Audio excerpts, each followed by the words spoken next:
You may have heard that money doesn't buy happiness, and the person who told you that probably had a lot of money, but they're not exactly wrong.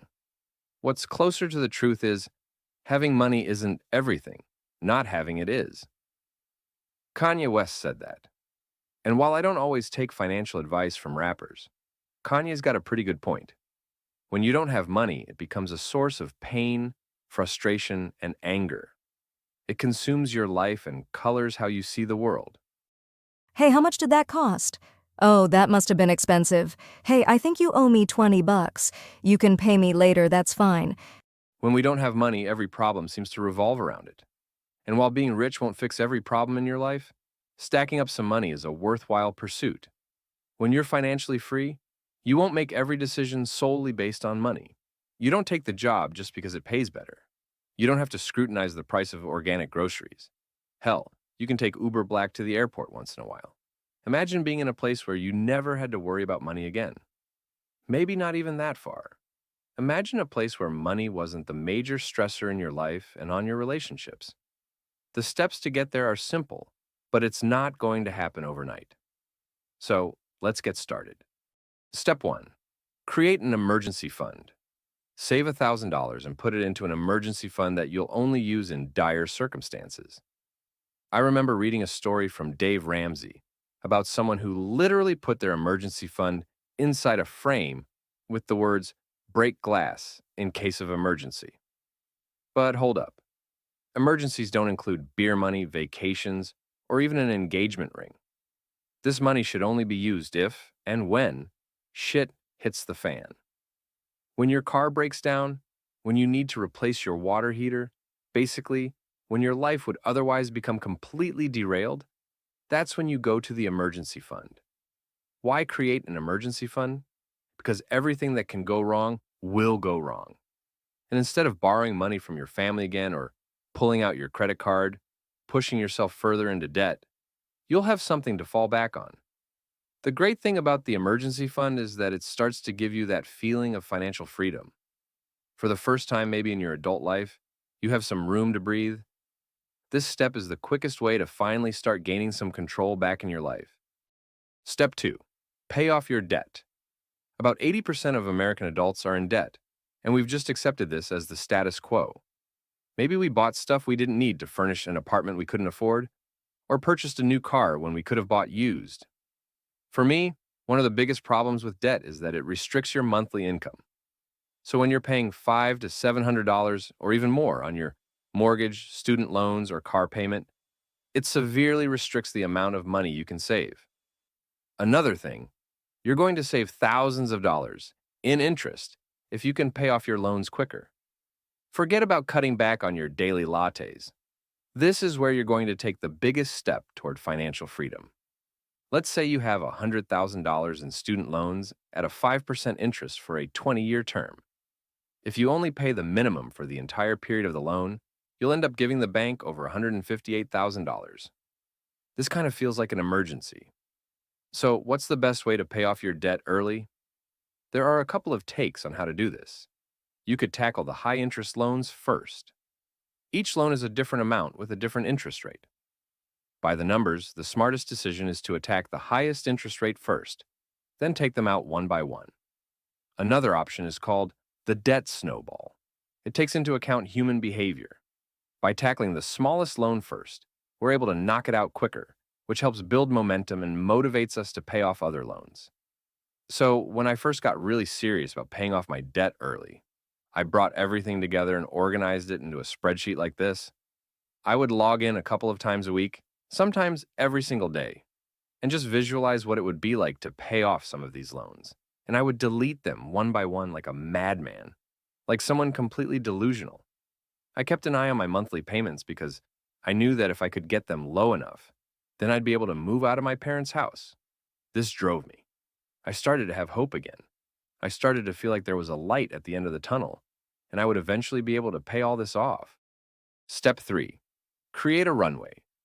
What would it feel like to have 6 to 12 months worth of expenses in your bank account at all times?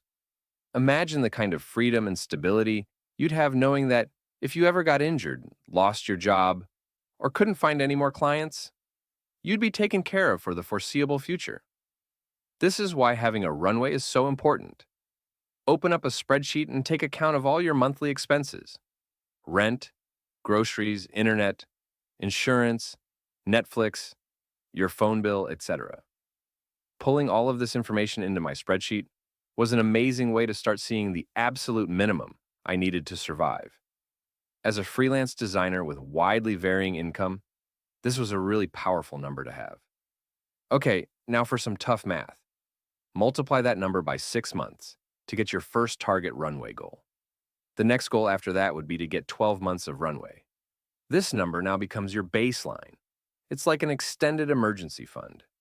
Except I wouldn't put $22,000 in a frame above your bed. I think the bank might be a little bit safer. Step 4. Start a retirement fund. Retirement funds are one of those things you know you should do, but haven't done yet. Eventually you'll get to it, but you probably never will. Retirement funds are those things your friends talk about sometimes, and whenever they do, you just smile and nod. But really you're thinking, screw you, Brian, I don't care what your stocks are. And then you think to yourself, what's a stocks? I'm going to look that up. Personal finance is often about making short-term sacrifices for long-term gain. By saving a little bit each year, you'll be able to set yourself up for a dignified retirement. First, compound interest is amazing, and here's why. You have $10,000. Over the course of a year, that money is making money because you're investing it in stocks and stuff. Then, you have more money at the end of the year. So the next year, you're making more money on top of that money, and then that money's making even more money. And the next year, you're making even more money. I'm just going to do a quick illustration so it's not as confusing. Say you put $10,000 into a stocks receiving a 10% annual return at the age of 20. If you never touch that money until you turn 70 years old, you'll have over $1.1 million in the bank. All that from simply putting away $10,000. Use a compound interest calculator online to see how much you could retire with based on your yearly savings. All right, so for me personally, I invest at stock and crypto money, Binance.com. You can use the link in the description section of the video to register on Binance.com.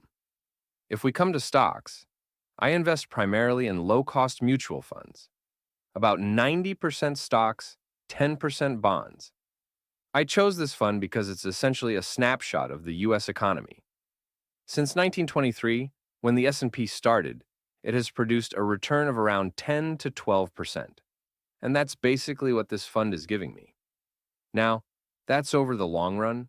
We're not talking about a 5-year period.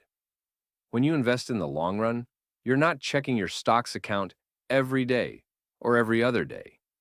You're putting your money in, making sure you have everything set, and then checking it maybe in 6 months, maybe in a year, but you're not stressing out every time the stock market's shaky.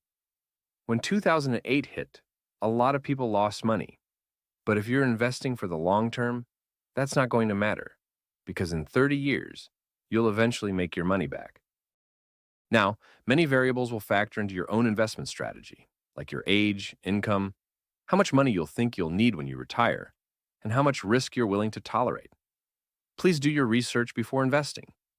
I'm not your financial manager, investor, or fiduciary. Read up and make a decision based on your life circumstances. This is not a definitive blueprint. If you're a freelancer and you can't stomach that much risk, or you'd feel safer if you had a $5,000 emergency fund from the very beginning, then do that. Or maybe you can actually handle the extra risk and decide, I don't want to build 6 months of runway. I want to start investing in my future and my retirement right now. Then do that. I like the idea of paying off my debt first and then moving to my retirement fund.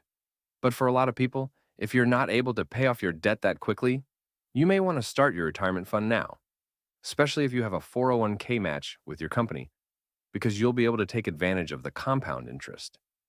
I wouldn't have been able to pay off my debt if it wasn't for reading books like Dave Ramsey's Total Money Makeover or Ramit Sethi's I Will Teach You to Be Rich. I recommend reading one personal finance book a year or listening to one of 100 podcasts. Once you've got a solid emergency fund, paid off your debt, padded your bank account with runway, and started your retirement fund, you're on your way to financial freedom. And remember, it won't take finishing your retirement fund to realize that having money isn't everything. Thank you guys so much for watching.